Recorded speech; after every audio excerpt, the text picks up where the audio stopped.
Livro dos Monstros. Episódio de hoje, de Mamute a Sapo. Regras do D&D 5e. Uma produção RPG Next. Seja você também um guerreiro ou uma guerreira do bem. Para saber mais, acesse padrim.com.br/rpgnext ou picpay.me/rpgnext. Um mamute é uma criatura elefântica com pelagem grossa e longas presas, mais atarracados e mais ferozes do que os elefantes normais. Os mamutes vivem em uma grande variedade de climas, desde o subártico até o subtropical. E dentro de sua fichinha de monstro, ele é uma besta enorme, ou seja, é maior do que um elefante, ocupa o espaço de um gigante, 3x3 quadradinhos, e não tem alinhamento. Classe armadura 13, uma armadura natural, 126 pontos de vida, bastante, e deslocamento 12 metros, também é rapidinho. Nos atributos físicos e mentais, força 24, bem forte, destreza 9, abaixo da média se comparado com o ser humano, constituição 21, aí por ser uma besta, né, inteligência 3, sabedoria 11, representando talvez seu instinto, e carisma 6. Ele é nível de desafio 6, concedendo 2.300 pontos de experiência. Interessante. Então já é um bom desafio, né? Principalmente para personagens de níveis baixos. Ele tem um traço que se chama Investida Esmagadora. Se o mamute se mover pelo menos 6 metros em linha reta em direção a uma criatura, logo antes de atingi-la com seu ataque de presa,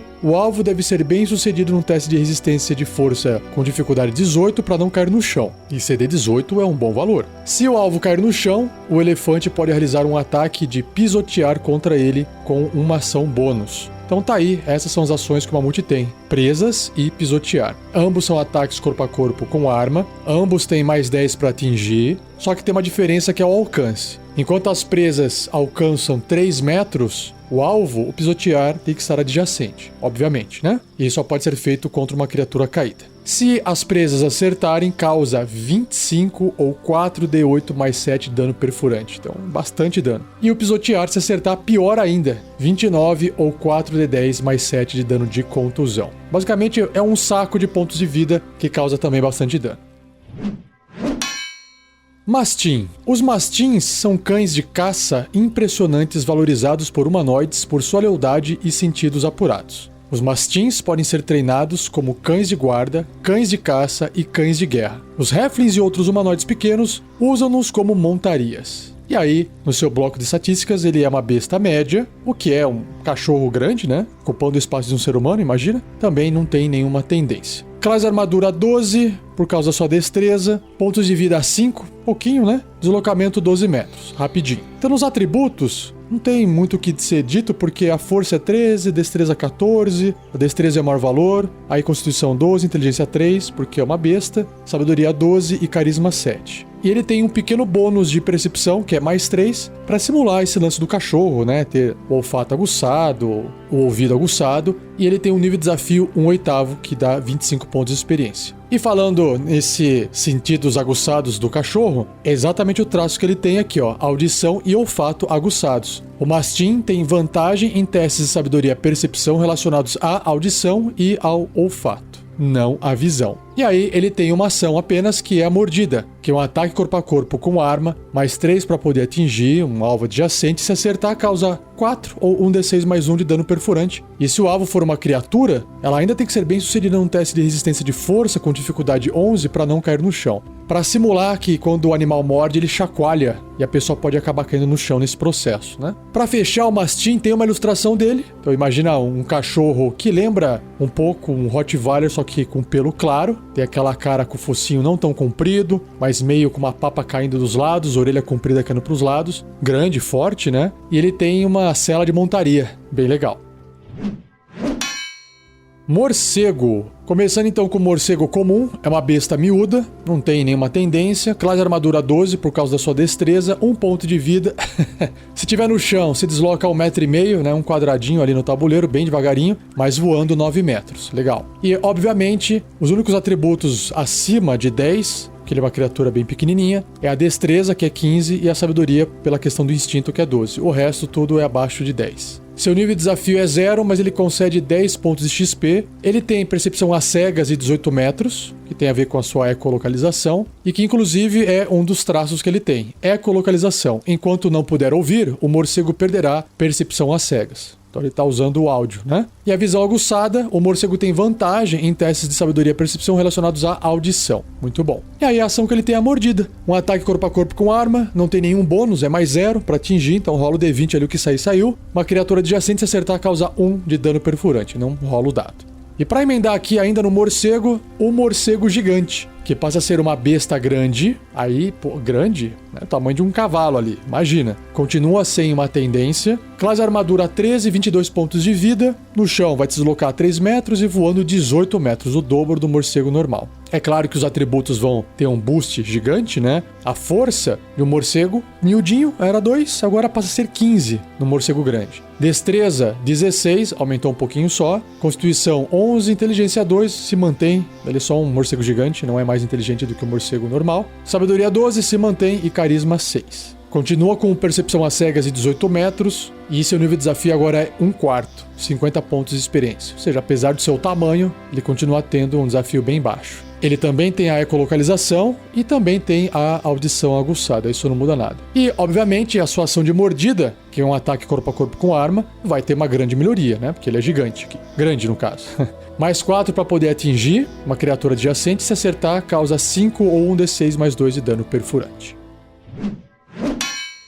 Mula. Mula é uma besta média. Olha que interessante. Eu achei que a mula fosse uma besta grande. Não, ela é menorzinha. Ela ocupa espaço de um humano ali no tabuleiro. Um token humano. Também não tem nenhuma tendência. Classe armadura 10. Pontos de vida 11 e deslocamento 12. Então ela é rapidinha. O interessante da mula com esse tamanho é que ela tem força 14. Imagino eu que ela seja boa para poder carregar coisas. Vamos ver. Destreza 10, é por isso que a sua classe armadura também é 10, né? Não tem nenhum bônus. Constituição 13, inteligência 2, porque é uma besta. E aí dá aquela subidinha na sabedoria para 10 e depois cai de novo carisma 5. Seu nível de desafio é 1/8, 25 pontos de experiência. E o traço que a mula tem é o que eu esperava. Besta de carga. A mula é considerada como um animal grande com os propósitos de determinar a capacidade de carga. Lembrando que no livro do jogador, quando descreve sobre as criaturas, a capacidade de carga de criaturas de 4 patas, né? Você faz um cálculo diferente para o quanto que essas criaturas conseguem carregar. Então tá aqui esse traço da mula. E outra,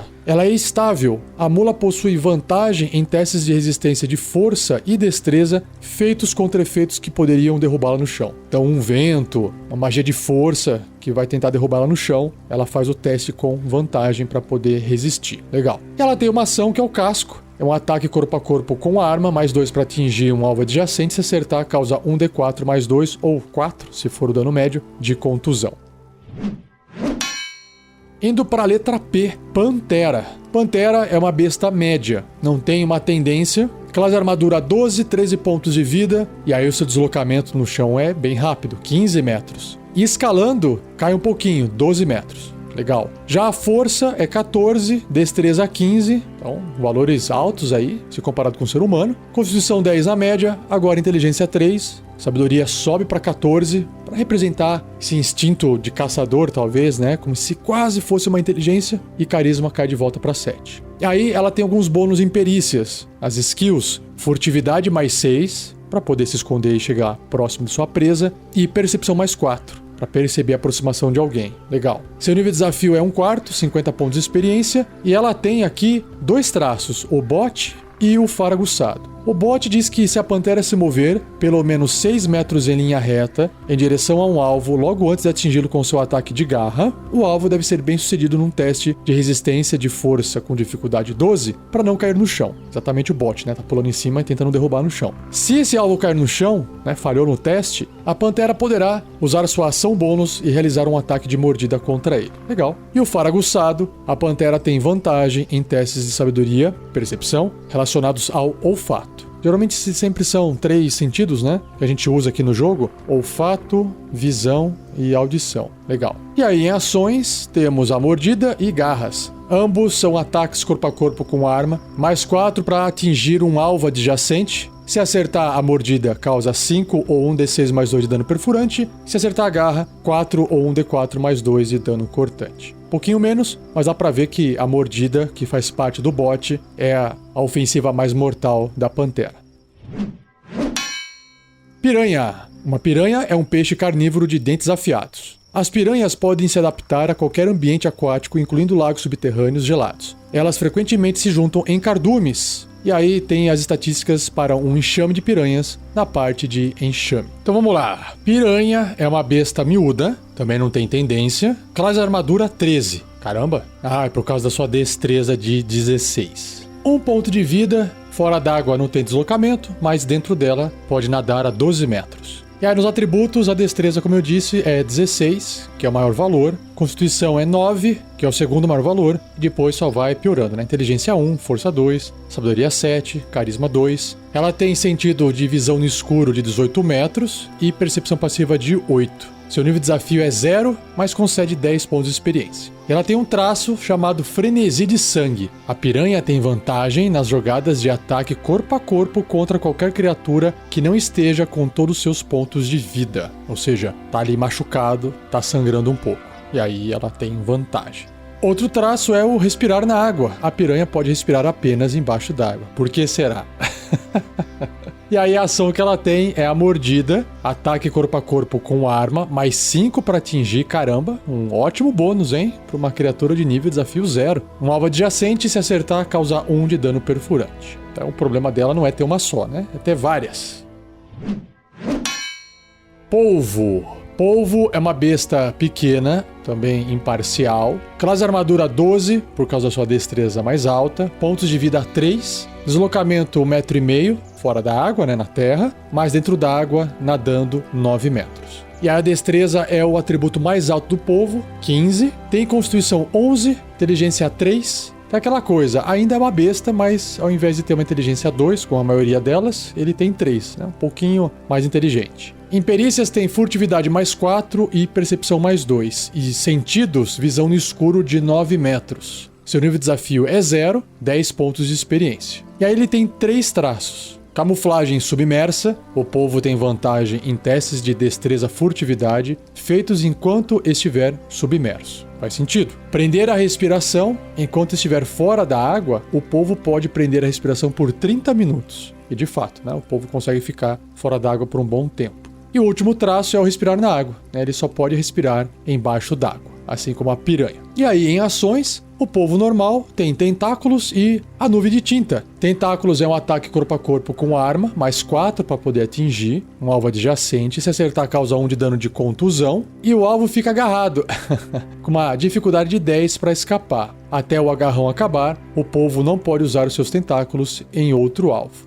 Aqui eu acho um pouco estranho, porque um polvo pequeno é considerado um polvo grande, né, na vida real. Mas se ele for um bichinho pequeno e leve, ele fica preso à criatura, a criatura sai andando e leva ele junto com ela. Porque o agarrar no jogo é que o alvo não poderia se mover, né? Mas aí dá pra relevar e dá pra conversar com o mestre na aventura, dependendo da situação. Mas a ideia é de que ele esteja de fato segurando a criatura. Por isso que o CD é 10, né? A dificuldade é baixa. E a outra ação, a nuvem de tinta, que recarrega após um descanso curto ou longo. Então, só pode usar uma vez. Uma nuvem de tinta de 1,5 m de raio se espalha em volta do polvo se ele estiver submerso. A área fica com escuridão densa por 1 minuto. No entanto, uma corrente forte pode dispersar a tinta. Após liberar a tinta, o polvo pode usar a sua ação de disparada com uma ação bônus. Tentando reproduzir a vida real, né? Bacana. E aí, emendando aqui ainda no polvo, tem o polvo gigante. É uma besta grande. Aí sim, continua imparcial. Classe armadura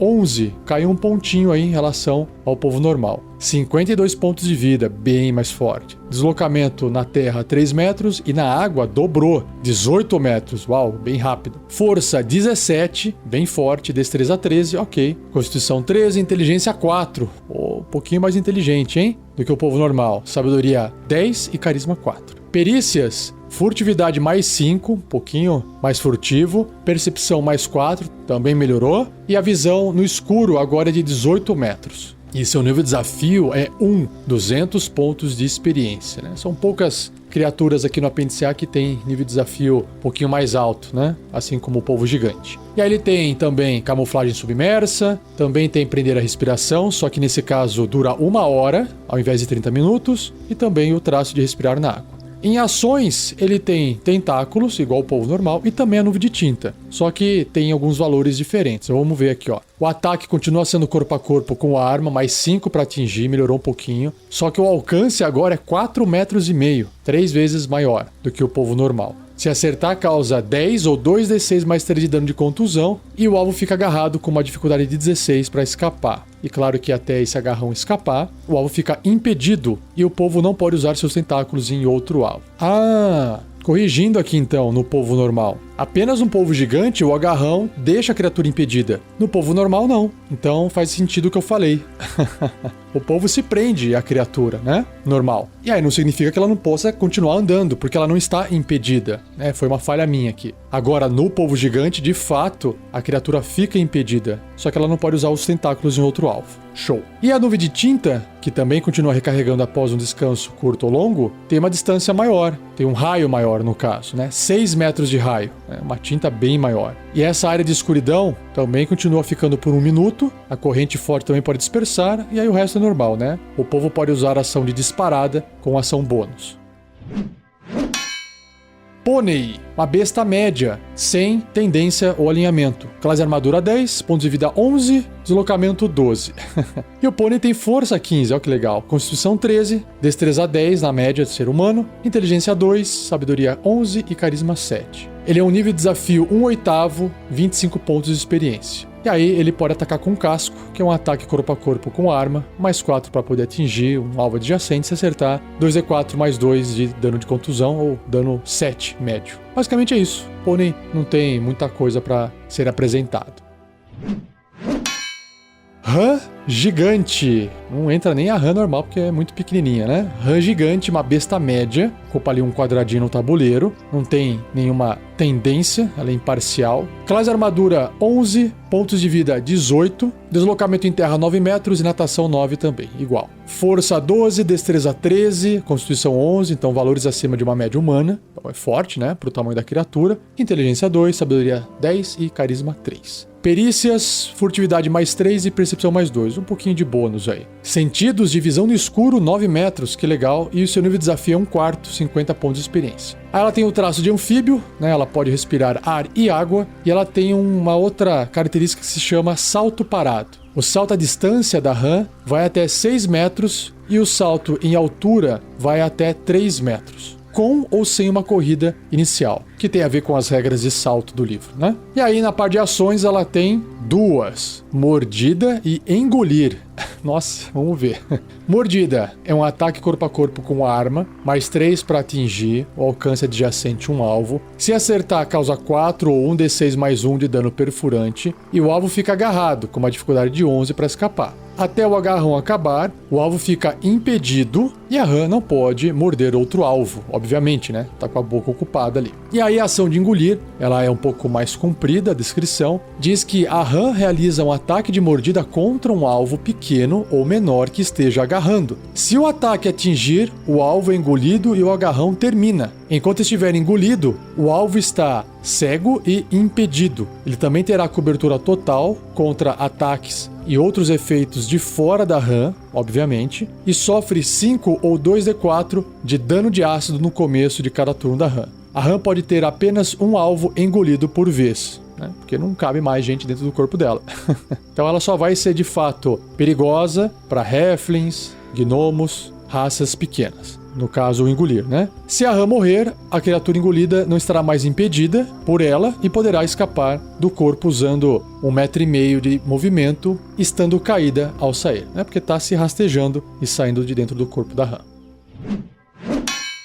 Rato. Rato é uma besta miúda e imparcial. Classe armadura 10, que é o padrão, que é a base, né? Pontos de vida 1, deslocamento 9 metros. E aí, em atributos físicos e mentais, apenas a destreza é 11, que é um pontinho acima da média, e sabedoria é 10, né? O resto é bem baixo. Então, constituição é 9, força e inteligência são 2, bem baixo, e carisma 4. O rato tem visão no escuro de 9 metros, seu nível de desafio é 0, 10 pontos de experiência. Ele tem um traço que é o faro aguçado, tem vantagem em testes de sabedoria e percepção usando o seu olfato, e ele morde, que é um ataque corpo a corpo com arma, mais 0 para atingir, né? Rola o D20, é isso aí. O alcance, um alvo adjacente, se acertar 1 de dano perfurante. Então não tem segredo o rato. Mas o rato gigante aí passa a ser uma besta pequena, o que é bem grande para um rato, né? Continua sendo imparcial, classe armadura 12, pontos de vida 7, então já multiplicou por 7 vezes aí, e deslocamento 9 metros, mais rapidinho. A força continua abaixo de 10, mas já melhorou bastante, foi para 7. Destreza aumentou legal, foi para 15, e o resto não muda muito. Só que seus sentidos de visão no escuro dobrou,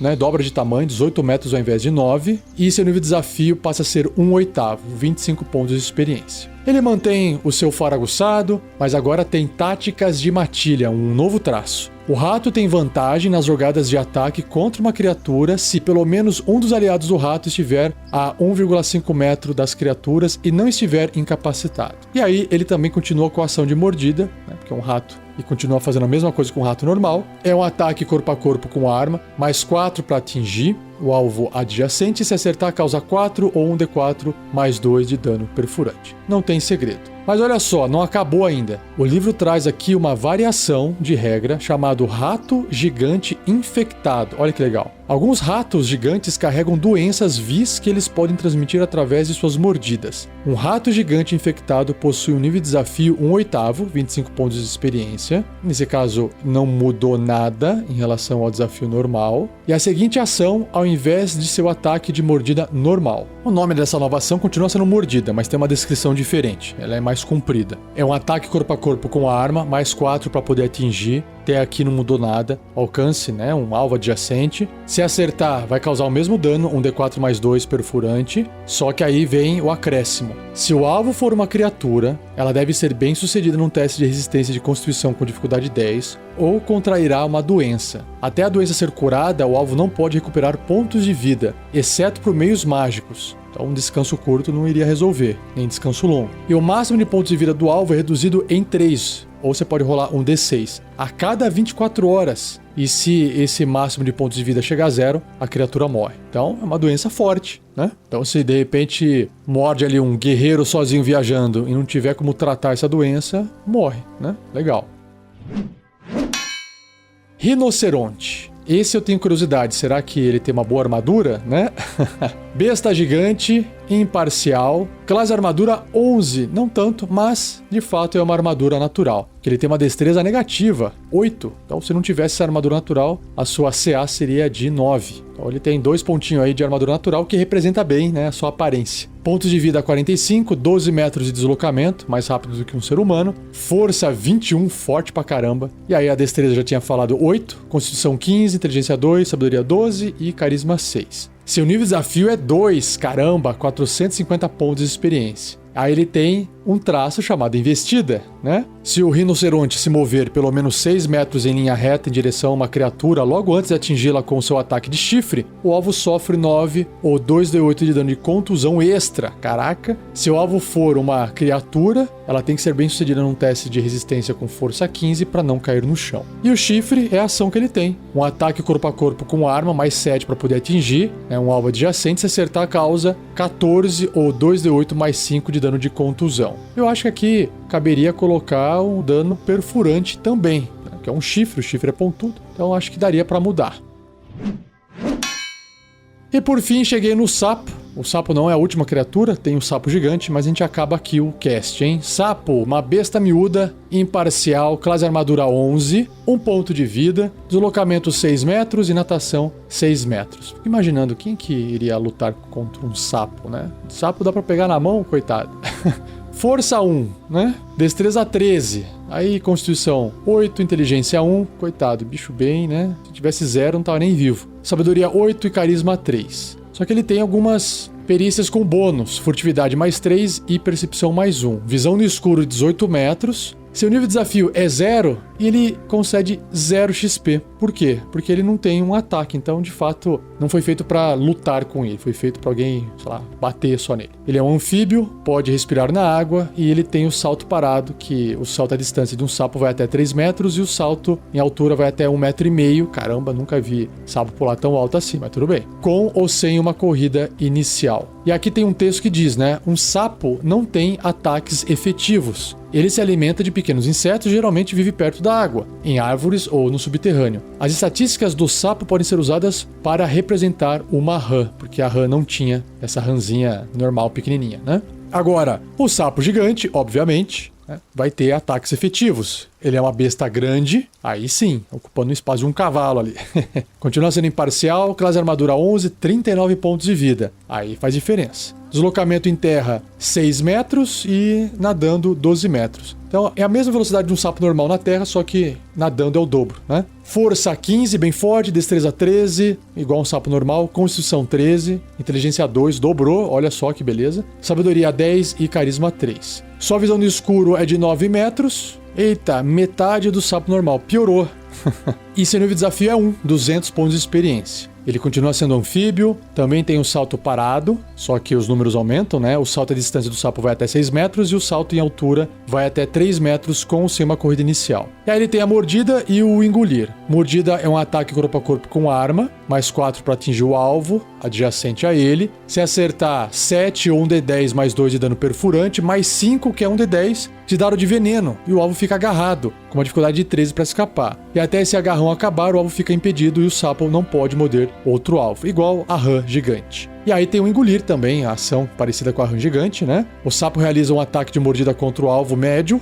Só que aí é médio, né? Qualquer aventureiro aí que você criar. Ou menor que esteja agarrando. Se o ataque atingir o alvo, é engolido e o agarrão termina. Enquanto estiver engolido, o alvo está cego ou impedido, terá cobertura total contra ataques e outros efeitos de fora do sapo, e sofre 10 ou 3d6 de dano de ácido no começo de cada um dos seus turnos, porque ele está sendo digerido. O sapo pode ter apenas um alvo engolido por vez. Se o sapo morrer, né, a criatura engolida não estará mais impedida por ele e poderá escapar do corpo usando 1,5 metro de movimento, estando caída ao sair, como eu disse, rastejando para fora.